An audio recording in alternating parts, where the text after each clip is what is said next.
नमस्कार, आप देख रहे हैं इंडिया न्यूज हरियाणा। आपके साथ मैं हूं प्रिया। बुलेटिन की शुरुआत इस वक्त की बड़ी खबर के साथ करते हैं। बड़ी खबर से आपको रूबरू करवाएं। आपके टीवी स्क्रीन पर ये बड़ी जानकारी आपको दे रहे हैं। मेवात में कोरोना से 6 दिन के नवजात की मौत की खबर मिल रही है। बहुत ज्यादा परेशान कर देने वाली खबर। मेवात से बड़ी खबर, जहां पर कोरोना की वजह से 6 दिन के बच्चे की जान चली गई। 10 जुलाई को बच्ची को अस्पताल में भर्ती किया गया था। ये बड़ी जानकारी आपके टीवी स्क्रीन पर। अस्पताल में बच्ची को 10 जुलाई को भर्ती किया गया था। 6 दिन की बच्ची की रिपोर्ट दरअसल पॉजिटिव आई थी और आज उस बच्ची की जान चली गई। नूंह जिले में 8 दिनों में 4 मरीजों की मौत हो चुकी है। बहुत ज़्यादा परेशान कर देने वाली खबर, क्योंकि 10 जुलाई को उस बच्ची को भर्ती किया गया और भर्ती होने के चौथे दिन उस बच्ची की जान चली गई।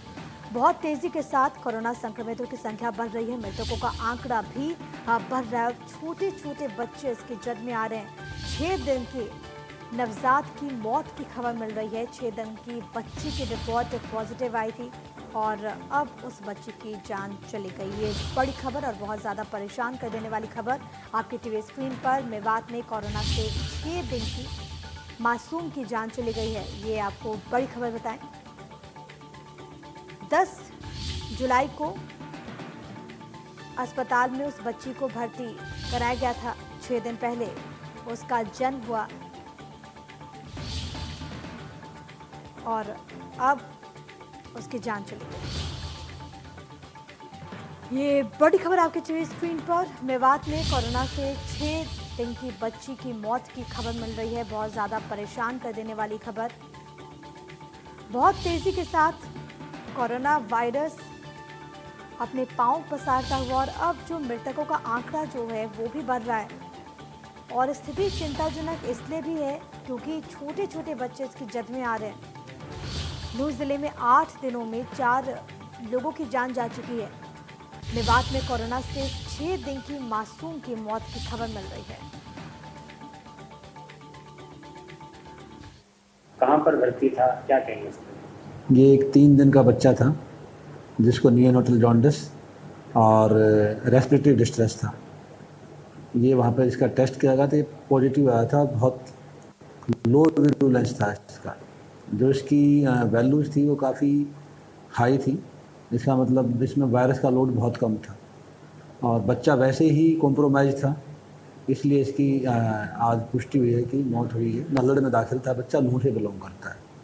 क्या इसकी माँ को भी किसी तरह का माँ बाप की अभी कोई रिपोर्ट नहीं। तक कितनी डेथ कोरोना से हो चुकी हैं, क्या कहेंगे इसमें? जो डेथ हुई है हमारी 4 हैं टोटल। बच्चा जो था, मैंने जैसे कि बताया, ऑलरेडी ही रेस्पिरेटरी डिस्ट्रेस था और नियोनेटल जॉन्डिस था। इसकी डेथ कोविड से तो नहीं है। और जो पहले भी जो डेथ हुई है 2 और 3, उसमें से 2 डेथ तो ऐसी हुई जो कोविड से नहीं है बिल्कुल भी। तो हम इनको कोविड से नहीं कह सकते, but no doubt they were COVID positive. और जो बच्चा था वो नूंह का रहने वाला था। तो बहुत ही ज़्यादा परेशान कर देने वाली खबर, जहां पर छोटे छोटे बच्चे कोविड-19 के जद में आ रहे हैं। फिलहाल आगे बढ़ते हुए एक और बड़ी खबर मिल रही है, जरा इससे भी आपको रूबरू करवा देते हैं। आपके टीवी स्क्रीन पर ये बड़ी जानकारी दिल्ली से, जहां पर नेता विपक्ष भूपेंद्र हुड्डा से पीटीआई टीचर्स मिले। आपको ये बड़ी खबर बता रहे हैं। पीटीआई ने हुड्डा के सामने बहाली की मांग रखी है। ये बड़ी जानकारी आपकी टीवी स्क्रीन पर। तो नेता विपक्ष हुड्डा की ओर से बात भी कही गई कि सरकार अगर बिल लाती है तो समर्थन करेंगे। कोरोना काल में नौकरी छीनना ठीक नहीं, ये उनके द्वारा बड़ी बात कही गई। साथ ही साथ उन्होंने ये भी कहा कि सरकार ने कोच में ठीक पैरवी नहीं की। तो लगातार पीटीआई टीचर्स का जो मुद्दा है वो प्रदेश की सियासत में गरमाता हुआ और अब नेता विपक्ष भूपेंद्र हुड्डा से इन टीचर्स ने मुलाकात की और उसके बाद भूपेंद्र हुड्डा ने कहा कि अगर सरकार बिल लाती है तो हम समर्थन करेंगे। ये बड़ी जानकारी आपकी टीवी स्क्रीन पर। हालांकि इस दौरान उन्होंने आरोप भी लगाए हैं कि कोरोना काल में सरकार ने नौकरी छीन लिया, सरकार ने ठीक से पैरवी नहीं की। ये उनके द्वारा बड़ी बात कही गई। आज जो हरियाणा सर्व कर्मचारी संघ आपसे मुलाकात की है, क्या मांग इन्होंने रखी है आपके सामने?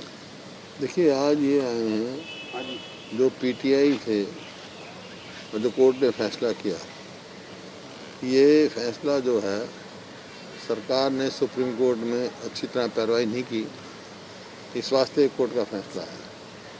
तो इनका यही कहना है कि संवैधानिक तौर पे समाधान निकाल के इनको नौकरी में बरकरार रखें। और कुछ साथी जिनकी मृत्यु हो चुकी है उनकी जो फैमिली पेंशन मिलती थी वो भी बंद कर देंगी।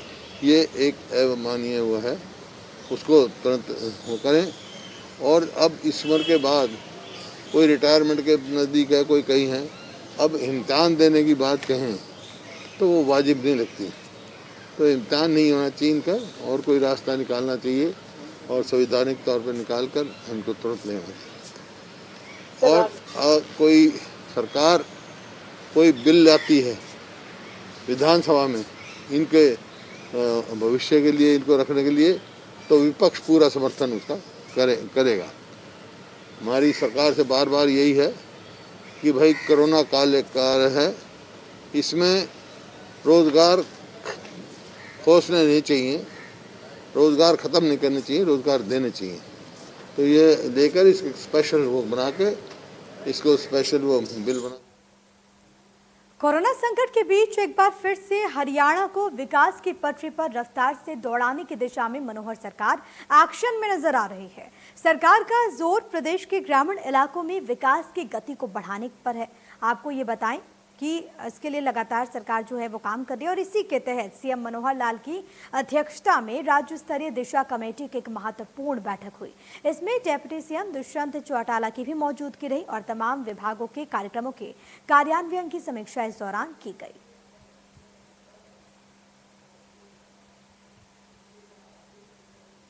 चलिए आपको ग्राफिक्स के जरिए जरा ये दिखा देते हैं कि समीक्षा बैठक में मुख्यमंत्री मनोहर लाल ने क्या कुछ दिशा निर्देश दिए। देखिए आपकी टीवी स्क्रीन पर शैक्षणिक संस्थानों में ही उपलब्ध कराए जाएंगे ड्राइविंग लाइसेंस, ये दिशा निर्देश दिए गए। हिसार जिले में गोवर्धन परियोजना का संचालन शुरू, इसके अलावा बाकी जिलों में भी परियोजना शुरू होने की बात कही गई है। साथ ही साथ मुख्यमंत्री ने इस दौरान ये भी कहा कि भिवानी, चरखी दादरी, सिरसा, फरीदाबाद और पानीपत में जल्द काम जो है वो शुरू होगा। मनरेगा में सबसे ज्यादा मजदूरी देने वाला राज्य बना हरियाणा।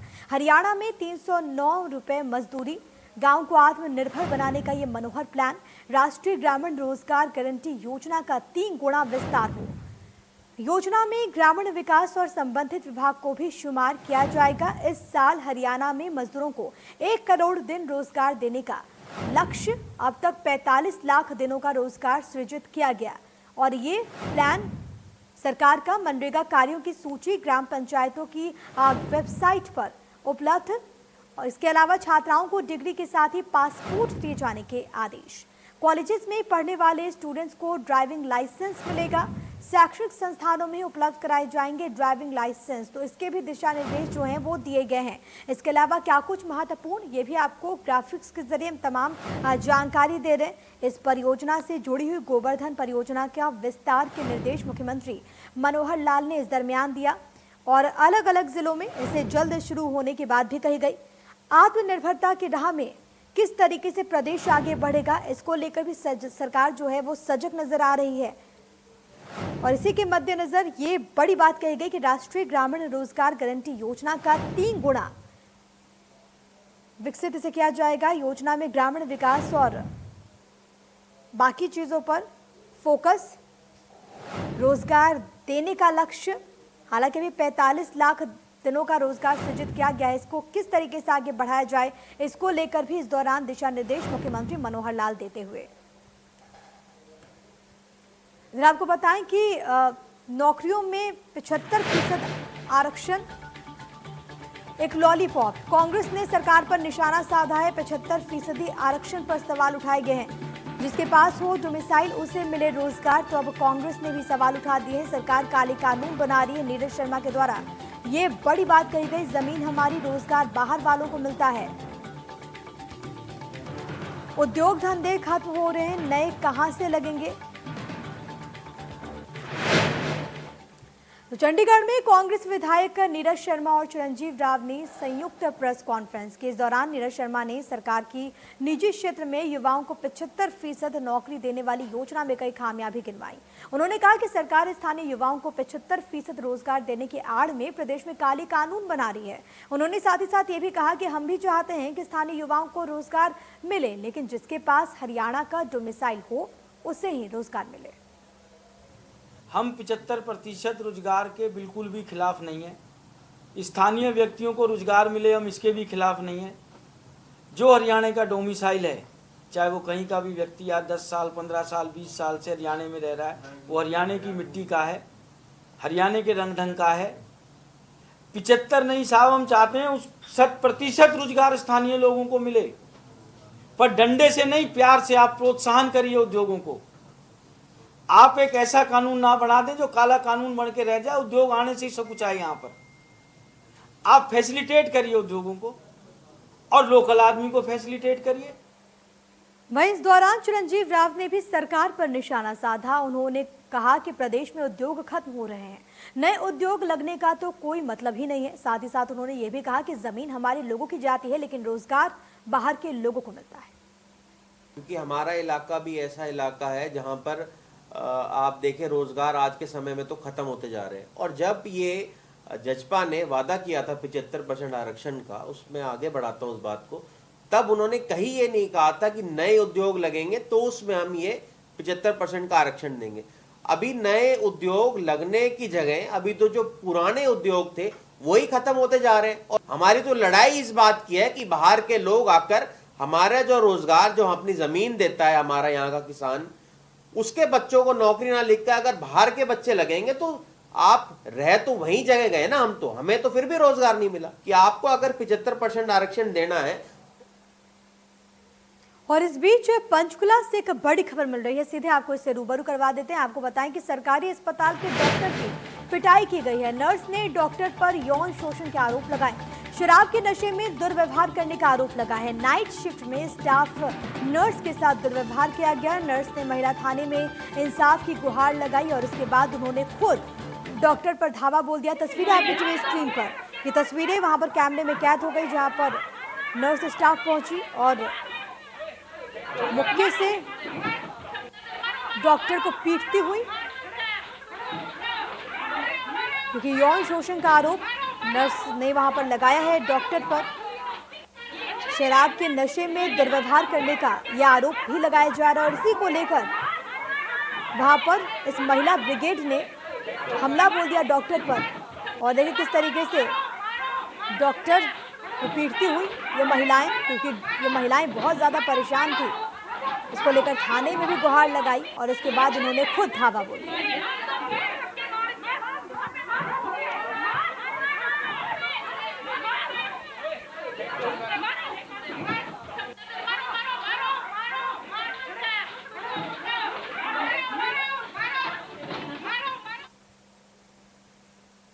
उधर प्रदेश में लगातार बढ़ रहे कोरोना के मामलों को देखते हुए हरियाणा के 4 जिलों में सरकार कर्फ्यू लगाने की तैयारी कर रही है।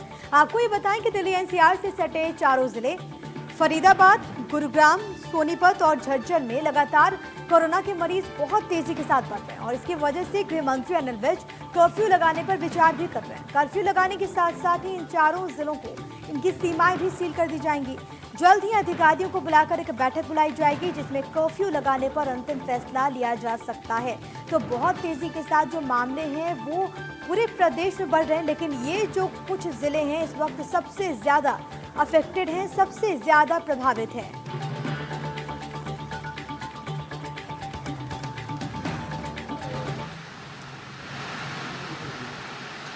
नहीं, हम सारों का इंतज़ाम कर रहे हैं। हमारा जो रिकवरी रेट है वो 75% है, जो कि बहुत अच्छा है। और जितने भी केसेस आ रहे हैं हम उनको, हमारी प्राथमिकता उनको ठीक करने की है और हमारे पास सफिशेंट स्थान भी है उनको रखने का, डॉक्टर्स भी हैं, मेडिसिन्स भी हैं। हमारी प्राथमिकता है कि जो भी हैं हम उनको ठीक करके भेजें। और फिर भी क्योंकि ये जो केसेस बढ़ रहे हैं ये दिल्ली से सटे ज़िलों में बढ़ रहे हैं, हमारे 80% जो कोरोना केसेस हैं वो दिल्ली से सटे ज़िलों के हैं। अगर आवश्यकता हुई तो प्रदेश के हित में अगर हमें उनको जाम करना पड़ा रास्तों को तो हम करेंगे। मामले बढ़ रहे हैं, प्रदेश के हित के लिए कुछ भी करना पड़ेगा वो करूँगा। यानी लॉकडाउन पर भी विचार कर सकती है सरकार? कुछ भी करना पड़ेगा करूँ। तो प्रदेश के हित में कुछ भी करना पड़ेगा, हम करेंगे ये कहते हुए यहाँ पर अनिल विज। चलिए अब आपको ये दिखा देते हैं कि दिल्ली से सटे 4 जिलों में जहाँ पर कर्फ्यू लगाने की बात कही जा रही है वहाँ पर कोरोना का हाल इस वक्त क्या कुछ बना हुआ है। देखिए आपकी टीवी स्क्रीन पर ये एनसीआर के 4 जिलों की रिपोर्ट कार्ड है। हाँ देखिए, गुरुग्राम की अगर बात कर ली जाए 8 जुलाई बुधवार को यहाँ पर 133 मामले रिपोर्ट हुए। 9 जुलाई को यहाँ पर यानी कि वीरवार को 151, 10 जुलाई को 111, 170 11 जुलाई को, 12 जुलाई को 112, 13 जुलाई को 106, कुल मामले 783 यहाँ पर बीते 6 दिनों में निकलकर सामने आए। फरीदाबाद की बात कर ली जाए तो यहाँ पर 156, 8 जुलाई को, 9 जुलाई को 182। हालांकि शुक्र की बात यह कि 10 जुलाई को कोई मामला रिपोर्ट नहीं हुआ। 11 जुलाई को 90 मामले, 12 जुलाई को 222 और उसके बाद 13 जुलाई को 130 मामले सामने आए। बीते 6 दिनों में यहाँ पर 780 मामले रिपोर्ट हुए। इसके अलावा अगर सोनीपत की बात कर ली जाए 66, उसके बाद 85, उसके बाद 50, उसके बाद 110, 101, उसके बाद 60। बीते 6 दिनों में 472 मामले रिपोर्ट हुए। इसके अलावा अगर हम झज्जर की बात कर ली जाए तो 27 मामले 8 जुलाई को, 16, 16, 28, 22 फिर 18, यानी कि 121 टोटल मामले जो हैं वो इन चंद दिनों में जो हैं वो निकलकर सामने आए। और इसी वजह से ये बात कही जा रही है कि जल्द से यहाँ पर सरकार जो है इस तरीके से कोई फैसला कर सकती है, कर्फ्यू इम्पोज किया जा सकता है, क्योंकि मौजूदा परिस्थितियों में जहां पर एक और बहुत तेजी के साथ मामले बढ़ रहे हैं और दिल्ली के वजह से भी इसे एक बूस्ट माना जा रहा है इसको, और इस वजह से ये बात कही जा रही है कि सरकार इसको लेकर कोई रणनीति तैयार कर सकती है, कोई सख्त कदम जो है वो उठा सकती है और इसीलिए कर्फ्यू पर सरकार फोकस कर सकती है इन 4 जिलों के लिए विशेषकर। गोहाना पहुंचे किसान नेता गुरनाम सिंह ने कहा कि सरकार द्वारा किसानों के शोषण के तीनों अध्यादेशों को रद्द करवाने, बिजली के प्राइवेट करने और डीजल की बढ़ी कीमतों को लेकर 20 तारीख को पूरे हरियाणा के किसान अपने अपने ट्रैक्टर्स पर काले झंडे बांधकर रोड शो करेंगे और हरियाणा के हर जिले और तहसील लेवल पर किसान प्रदर्शन करते हुए एसडीएम और डीसी को प्रधानमंत्री के नाम ज्ञापन भी देंगे। गुरनाम सिंह ने कहा कि हालिया समय में केंद्र सरकार 3 विषयों पर कृषि अध्यादेश लेकर आई है, जिन्हें राष्ट्रपति की मंजूरी मिल चुकी है। ये तीनों अध्यादेश भारत के किसान परिवारों के भविष्य से जुड़े हुए हैं। ये सरकार ने 3 अध्यादेश जो पास किए हैं वो पूरे देश की जनता को कारपोरेट का गुलाम बनाने के लिए किए हैं। उनमें एक अध्यादेश है कि जो व्यापारी है वो अब मंडी की बजाय कहीं से भी खरीद सकता है। सर छोटू राम ने एक्ट बनवाया था कि मंडी से ही खरीदनी पड़ेगी व्यापारी को, व्यापारी बाहर से नहीं खरीद सकता, ताकि मंडी में कंपटीशन हो जाए। और उस पर खरीद पर थोड़ा टैक्स भी लगाया गया था, जिससे देहात का एरिया डेवलप होना था, जिससे सड़कें देहात में रास्ते पक्के होते थे। तो अब ये कर दिया गया है कि व्यापारी मंडी के बाहर से खरीद सकता है और मंडी से खरीदेगा तो 6.5% का टैक्स है और पंजाब में 8.5% का टैक्स है, और बाहर से खरीदेगा तो उसको कोई टैक्स नहीं देना पड़ेगा। तो अब जब उसको बाहर से कोई टैक्स नहीं देना पड़ेगा तो इसका मतलब ये है कि वो बाहर से ही खरीदेगा और मंडियाँ टूटेंगी। और मंडियाँ तोड़ने की वैसे भी सरकार ने ऐलान एक तरह से कर दिया है। सभी मार्केट कमेटियाँ भंग कर दी गई हैं, एडमिनिस्ट्रेटर लगा दिया गया है। जो देहात की डेवलपमेंट करने वाला, सड़कें बनाने वाला महकमा था वो तोड़ दिया गया है। और इस बीच एक बड़ी खबर मिल रही है, आपको इससे रूबरू करवा देते हैं आपकी टीवी स्क्रीन पर। नीलोखेड़ी से ये बड़ी जानकारी, जहां पर रिवॉल्वर के दम पर युवती से गैंगरेप का मामला सामने आया। 8 व्यापारियों पर गैंगरेप का आरोप है। नितिन एग्रो मिल में दिया गया वारदात को अंजाम, मामला दर्ज, सभी आरोपी फिलहाल फरार बताए जा रहे हैं। तो ये बड़ी खबर आपकी टीवी स्क्रीन पर। बेटियों की सुरक्षा को लेकर एक बार फिर से गंभीर सवाल उठते हुए गैंगरेप की वारदात को अंजाम दिया गया है। सभी आरोपी फिलहाल फरार बताए जा रहे हैं। पुलिस मामले की जांच में जुटी हुई है। साथ ही साथ इन तमाम आरोपियों की गिरफ्तारी के लिए लगातार पुलिस दबिश भी दे रही है। ये इस वक्त की बड़ी खबर आपकी टीवी स्क्रीन पर नीलोखेड़ी से, जहां पर रिवॉल्वर के दम पर युवती से गैंगरेप का मामला सामने आया। 8 व्यापारियों पर गैंगरेप का आरोप लगा है।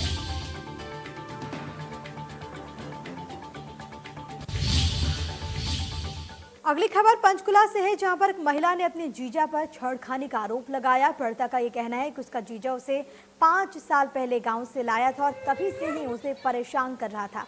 पीड़िता ने यह भी बताया कि आरोपी एक्साइज विभाग में नौकरी करता है। पीड़िता का आरोप है कि आरोपी उसे जान से मारने की धमकी दे रहा है। पीड़िता की शिकायत पर सेक्टर 16 पुलिस चौकी में पुलिस ने मामला भी दर्ज कर लिया है।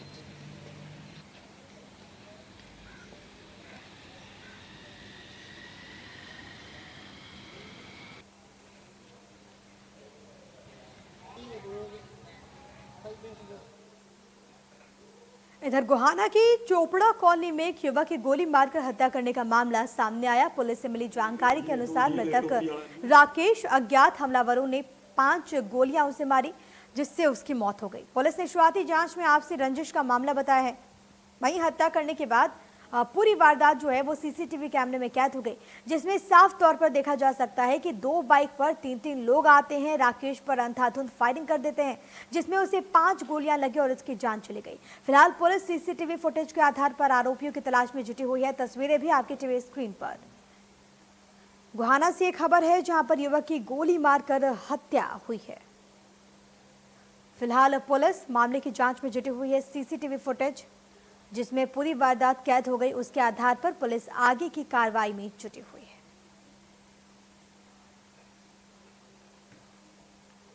और यहां पे वक्त हो गया एक छोटे से ब्रेक का। अब बने रहिए इंडिया न्यूज़ हरियाणा के साथ।